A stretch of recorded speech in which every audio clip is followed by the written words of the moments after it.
Right, morning, guys. Just going to go through a couple of things today.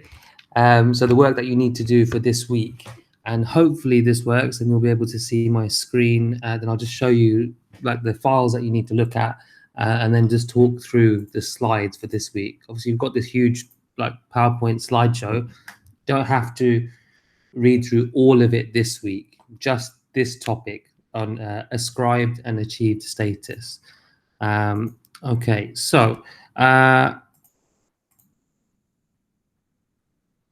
hopefully you'll be able to see my screen. I'm just going to put my screen up now, and you should be able to see it. Okay, right, so you have a few different things. So in your classroom, if you go to sociology for this week, there's a couple of things, yeah, on the streams. The last two things here. The first thing is here, this big PowerPoint, yeah, which has everything you need for this topic. So we're doing a new topic now on social inequality, and it has all the slides there. The other thing you need to do, your classwork for this week, so this is what I'm going to go through with you now, is on ascribed and achieved status. There is a video for you to watch, which is here. If you click here in classwork, the video is here. And also there's a Google document. Okay, so in the document itself, there are two questions. So as I'm going through the PowerPoint, I want you to think about how you're going to answer these questions. Okay, the first question here, using examples, you need to explain the difference between achieved and ascribed status. The second question is finding out about the similarities and differences between slavery, the caste system, and the estate system. These are all systems of stratification. And again, there's information in the book on this. So again, use the textbook to help you, but I will go through this on the PowerPoint. Okay, so I'll just talk through a few of the things. So on the PowerPoint here, on this topic. So as I mentioned, this topic, we're talking about social inequality. Now, you might have some ideas on what that means, what that phrase means to you. Do you think that society is equal? Do you think all people are treated equally? Again, in the chat box, if you're reading through this, it'd be great to hear your comments on this as well, what you think about this idea. And obviously, if you think that society is not equal, where are examples of this? What do you see in society? What do you see in society here in Qatar that is unequal? What do you see in your home country that is unequal? Obviously, we're all here at home staring at our laptops in our pajamas because we can't be in school, right? Do all students have this opportunity? Do you feel like all students have an equal opportunity to learn right now, for example? That could be an example of inequality as well. It covers lots of different things. So that's what we're going to talk about today. So lots of different things that you're going to go through in this unit, in this topic.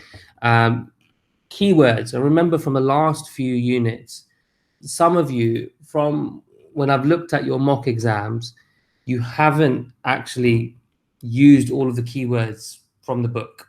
Yeah, so all the books in the in the text box, the keywords, the ones that are highlighted in bold, these are the ones that you should be applying in your exam questions. You know the answers. I've seen that you can talk about these when we have our class discussions, but you just need to make sure that you're writing these in your responses. Okay, so one of the keywords on this topic is social stratification.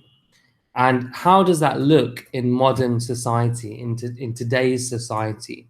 So different things that come up a lot in sociology. Class, yeah, remember we looked at class, age, ethnicity, and gender. And there are lots of other things here. I'm not going to go through all of these. It is on the PowerPoint. By the end of this unit, you should be able to know what all of these things mean. But today, I want to focus on achieved and ascribed status. Okay, so living together as members of society, there are lots of benefits to us as individuals. Yeah, most of us we need this social contact. We crave the company of others. and very few people, live by themselves, at least not, in the middle of a forest, with no access to humankind, for example. So our media and culture present great achievements to us, but all their accomplishments have been made possible by their social background and by building on their earlier, I can't see what that says, the earlier work of others. Yeah. So the idea is that, we are social beings, we are social creatures, and our successes are down to, how we've been socialized, how we've been brought up in society. So everyone has played their part. But not everyone has this equal chance to achieve. And actually, most societies are organized in an unequal way. Okay. I'm sure you could probably think of the Marxist view on this, that, and especially now, most countries in the world have a capitalist form of government, or how they administer finance. And so not everyone has an equal amount of money in society, for example. Some people maybe are born poor, but are likely to stay poor and not able to rise through the social ranks. Some people who are born rich are usually more likely to stay rich, for example. So there are unequal aspects of society to begin with. And societies that have tried, for example, communist societies that have tried to promote equality, it hasn't always worked successfully. And there are lots of reasons for that, but not in the scope of this lesson. That we can talk through another time. But the key thing you need to know here is that individuals and groups are ranked in a hierarchy, and that gives some people an advantage over other people. The idea behind this is something called social stratification. Okay, that's a key word for you: social stratification, where some people have an advantage. There is a hierarchy in society. Some people are at the top and some people are at the bottom. This is what we call social stratification. So the ways in which societies are organized are not neutral either. So some groups benefit more than others. Okay, this is what we're looking at today. Okay, there are inequalities between genders, between men and women, between social classes, between different ethnic groups. Yeah, even within ethnic groups, there are lots of ways people are stratified. So, for example, again, this is something that goes to our evolution. Hunter-gatherer groups perform different tasks and divided tasks out between them. There have always been hierarchies in society. So this is not a new concept, okay? But again, these are the key terms that you need to know about. So generally in most societies, well, all societies, women bear the children. But beyond this, statuses and roles are socially constructed. And groups and societies make their own decisions about who should do what. This is called social differentiation. So societies become more differentiated as they develop, because there's lots more tasks that need to be done, and therefore more statuses and roles. Yeah, think about how modern society now is different to how cavemen and women lived hundreds of thousands of years ago. Yeah, society is more complex. People do lots of different jobs. There are lots of more things. People live in more crowded communities. Yeah, so jobs are more diversified. So are our statuses and roles. So if there are more statuses and roles, that means there are also more ways to organize the hierarchy, and there are more layers to this hierarchy and how to stratify people. So stratification also suggests that one individual is considered superior to another. But people with different statuses are different, but that doesn't necessarily mean they're higher or lower in rank than others. But if you are socially differentiating, that means some people have more power. They have more money, they have more power, they have more status, they have more freedoms, for example, to do things. And that is a type of inequality. So this very idea, there's a word stratification is actually a geological word. Strata means different layers of rocks, one on top of each other.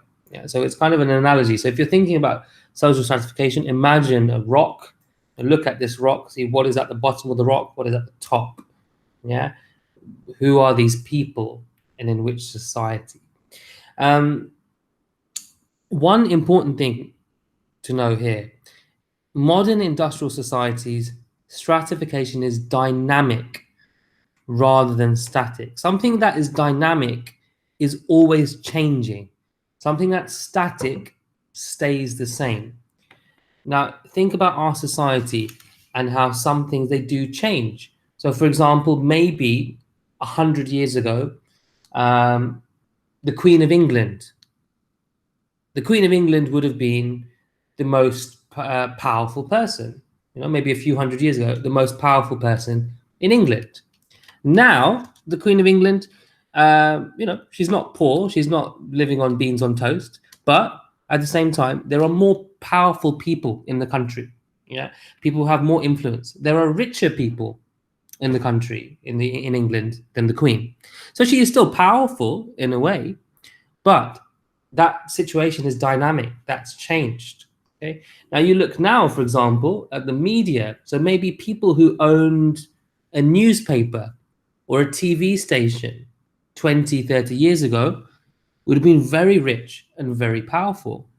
Now, how has the media changed? Someone like a really famous YouTuber, for example, would have just as much power and influence on people, or these Instagram influencers, for example. There is a power there. This is dynamic. So people in new forms of media, YouTubers, yeah, Instagrammers, they will have this power that didn't exist 20, 30 years ago. So this shows that society is dynamic, that people will change. These roles, these power roles will always shift. Yeah. So there might always be a hierarchy. There might always be people on top and people on the bottom, but the people who are there might change. So here you can see there's a pyramid here, yeah, for example, that you can look at. So you have the rich at the top, middle class below them, yeah, the working class, and then the poor. And as you go down the pyramid, yeah, the less power you have, the less property, the less prestige, the less rights, the less freedoms, the worse it is for you in society. Yeah, this is the trend that you tend to see. Yeah, and there might be different ways. So this is only one pyramid. Okay, you have the rich, middle class, working class, and the poor. I'll give you an example. Let's say apartheid South Africa. So in South Africa, up until the early 1990s, there was racial segregation. So if you were white and you're in South Africa, you had lots of freedom. Yeah. If you were a black South African, you couldn't go to the same cinemas, you couldn't use the same toilets, you were paid less for the same job, you couldn't go to the same schools, and opportunities for you were limited. It was much harder as a black South African to be successful than it was if you were a white South African. So, and again, but there were different ethnic groups in South Africa as well. So it wasn't just white or black. You also had people from the Asian community. Even when I was there and I went to Johannesburg, there was a museum where we saw how the government classified people. Even mixed race people had their own category. They had lots of different categories of race, but it was like this in a pyramid. So there were some races that were seen as superior to others that were kind of seen right at the bottom as well. So there are different ways you can do this. Yeah, in other societies, it could be based on your gender. Yeah, so in some societies, old white men, for example, would be at the top. Yeah, young black men might be at the bottom in terms of power, in terms of prestige, life outcomes, all of these things. So you can see how there could be a pyramid for lots of different things like this. Okay, so social class itself is important in modern industrial societies. Um, and different examples of this, where this has happened. Okay, slavery is an example of this. So lots of early societies, they put citizens, and slaves. So you had citizens, they had rights, slaves didn't. Okay, so they were basically treated as property. Slaves had to work, they had no freedom. They were bought and sold, yeah, by their owners.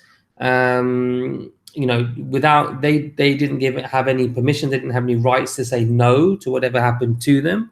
And this was, just kind of seen. All of them had their price. Now, the slave trade was huge. A few hundred years ago, lots of people from Africa forcibly taken to work in the Caribbean, to work in South America, bought and sold at auctions in Europe, across the world. And the slave owners were very wealthy, were very wealthy from this. There were cases, and there's films about this, where there were some slaves were given the chance to have their own freedom. Some owners gave them freedom, but it was still very difficult for them in society. And some slaves who were given freedom were still captured by someone else, and taken captive again. So there's lots of examples in the media about this, lots of really fascinating stories about the slave trade and how this happened. But this was one form of stratification, yeah, a clear divide. Even in ancient Greece, yeah, and in Rome, the wealthy people, rich people in society owned slaves. Yeah, they worked, they worked for their employers, but they didn't have any rights. Yeah.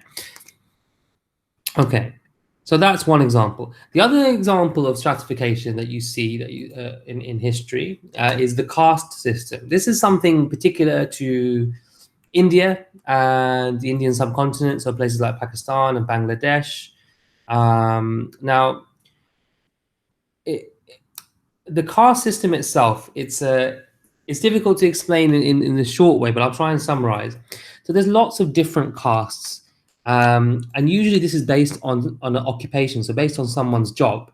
Now, I have an Indian background myself, and now, for example, on my mother's side, so what you can tell from someone's surname what caste they are.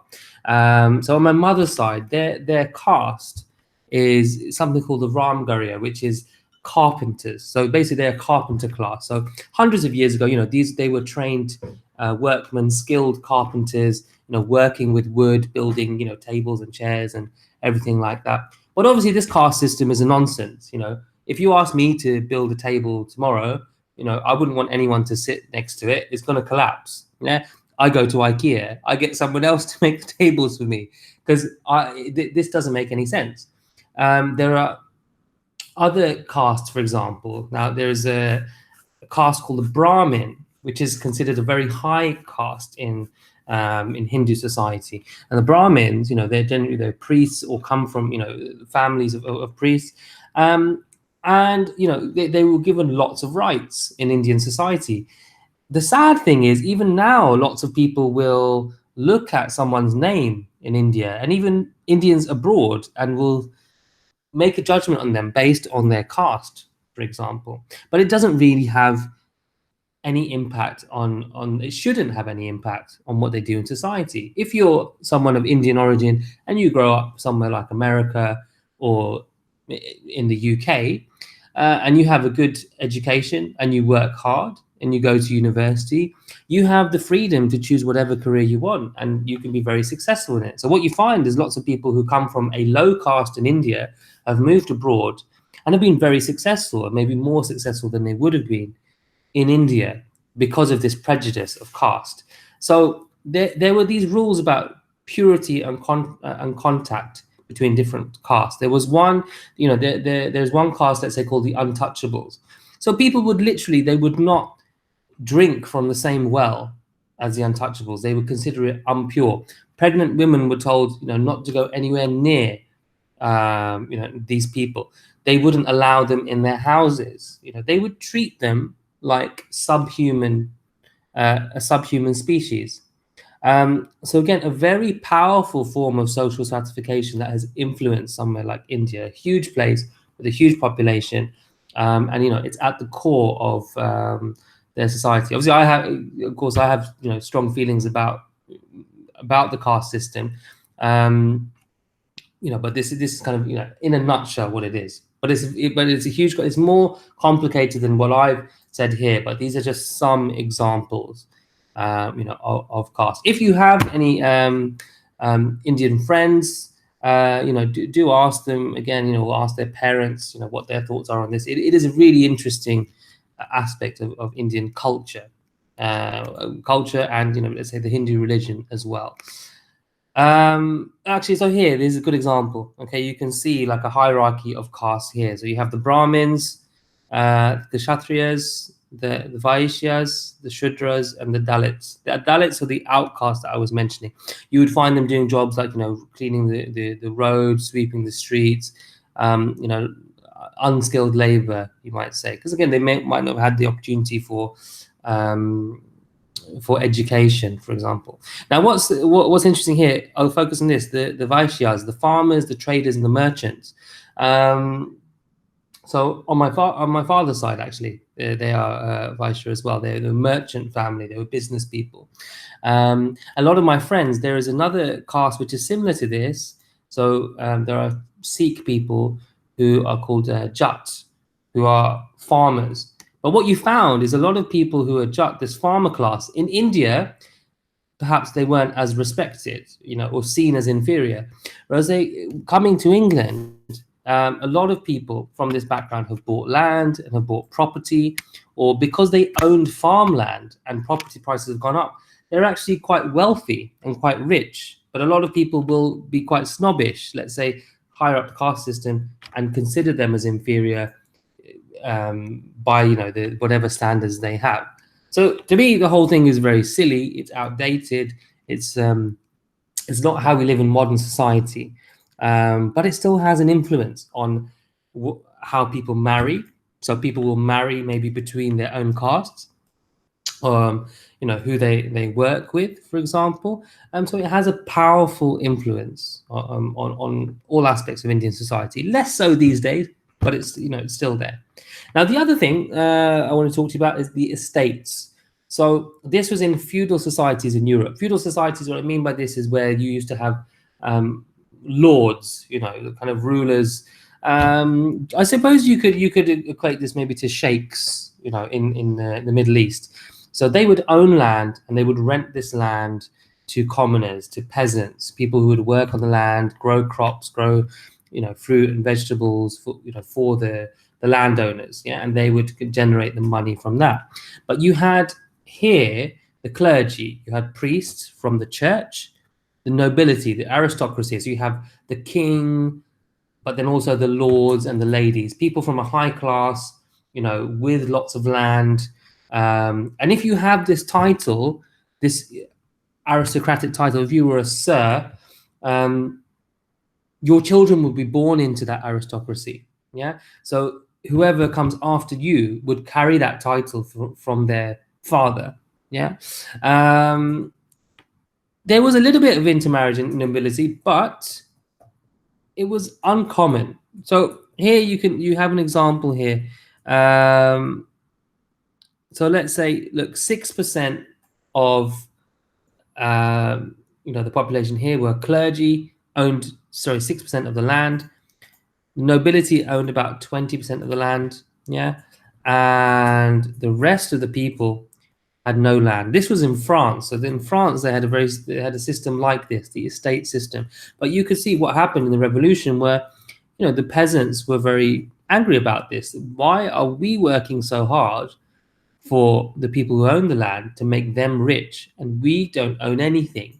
It's an unequal system. So what happens is actually this led to a revolution. So they weren't happy with the aristocracy, they weren't happy with the king, and they decided to chop his head off. So that is a potential endpoint for this as well. So these are three different systems that we've looked at. Okay, so we looked at slavery, the caste system, and estates. So these are three different forms of social stratification that you need to know about. And these are closed systems. What does it mean by closed? It means it's very difficult to change your status. If you were a peasant, it was almost impossible for you to move into the nobility. Yeah, it just wouldn't happen. If you were an outcast in India, it would be very difficult for you to move up the ladder. Now, you could argue people could actually fall down, but it was very difficult to go up. Yeah, so you could be nobility, you could be an aristocrat, you could made some bad financial choices, lost all your money or lost all your land, and you could live like a poor person. But for a poor person to to move up the ranks would be much more difficult. But what happens now is in modern society, that was, maybe more historical. Now is society is more open. There is some mobility between classes. At least this is the argument. This is what a functionist could probably say. But it may not be as easy as people think. Okay, so it's not necessarily always open. Now, there is evidence. There's lots of evidence to say if you're born rich, you will stay rich, especially in places like America or in Western Europe. Some societies, some countries have less social mobility, whereas there are some countries where there is much more social mobility. Somewhere, for example, like Norway, I think, which has the most social mobility in the world, which means if you're born poor in Norway, you have a better chance of you earning more than your parents, yeah, having a better life than your parents than in other countries, for example. So I will leave it there for now. So just so you can kind of go through those questions, you've got enough material now from the PowerPoint, from what I've explained, and from the textbook as well. Okay, so look on the textbook on this chapter. So you want to go up to page 87. So it's 3 or 4 pages there, and then the questions. Okay, so yeah, so the next part I will talk about here, ascribed and achieved status. Okay, this is also a key part. So ascribed status, you have traditional societies and people's life chances are determined at birth. You are born with your status. Okay, for example, adults have a higher status than children. And there are rites of passage that mark this transition. We talked about this before, for example, with a bar mitzvah, for example, if you're Jewish. Yeah, there is I think Isabel mentioned something about in Latin American societies, yeah, when a girl turns a certain age, there is a kind of a rite of passage as well. But the name of it I can't remember right now. But these are some examples. Okay, so ascribed status. Some societies value age. Yeah, the older you are, the more respected you are. People say you should respect your elders, you should value their experience. But actually, in modern society, old age brings a loss of status. Yeah, because if you're too old, then you won't be working. Yeah, and actually, sometimes there's discrimination against older people as well. Some people might patronize them, think, they're just old, they don't understand what's going on, for example. When actually there are lots of older people who, are very capable, yeah, and don't want to be treated in this way. This is something we call ageism, for example. So ascribed status, again, this is something is determined at birth. Okay, if you are the Queen of England, yeah, your oldest child will become the next ruler, would be the king or the queen. Okay, you're born into that. So what's interesting, if any of you followed the news with Prince Harry and Meghan Markle, they have Prince Harry has an ascribed status. He's a prince, but what they've done is they've actually taken away their titles. They don't want to be an official part of the royal family anymore, which is quite unusual. Yeah? This hasn't happened many times before. So he actually wants to take away his ascribed status, something he was born with, right? But you or I, we can't, be royalty. Well, unless one of you are looking to marry a prince or a princess, maybe that's different. But that is generally something that's ascribed. It's something you are born with. Okay. Achieved status is how you've acquired your status. You have got there by your own hard work. You see on the PowerPoint, there's a few people here. So Bill Gates, you all know Bill Gates. So the owner of Microsoft, he made this company, himself by his hard work. Warren Buffett, yeah, a very successful businessman, owns Walmart and lots of other businessmen. And I think this is Jeff Bezos, the guy who runs Amazon. Now, Amazon is an interesting story because he set it up in his garage. Yeah, it was just like a small business in his garage that he built into something very, very successful. So this is achieved. All of them, they weren't born rich, although I don't think they were born poor, but they definitely weren't born as rich as they are now, for example. Yeah. You can even say the same about Donald Trump. I mean, he was born rich, but he has become much richer himself as well. So these are achieved statuses. So your class, for example, social class, you can go upwards in your social class. Yeah. For example, your occupation. Yeah. So if you study towards something, if you study towards being a doctor, for example, yeah, you've achieved that status. Doctors are very respected. They're very well paid. Yeah. So you've achieved a status in society where you are seen as a high status, and you get this respect from other people because you have achieved that. Okay, so it's something that individuals acquire through their own effort. Okay, so these are the key differences. Okay, make sure you know the difference. Ascribed status is something that you're born with. Achieved status is something that you have achieved yourself. You weren't born like this, but you have got to this point, maybe through your own hard work, yeah, maybe through luck. You might have just won the lottery, for example, but that's made you rich, but you weren't born rich.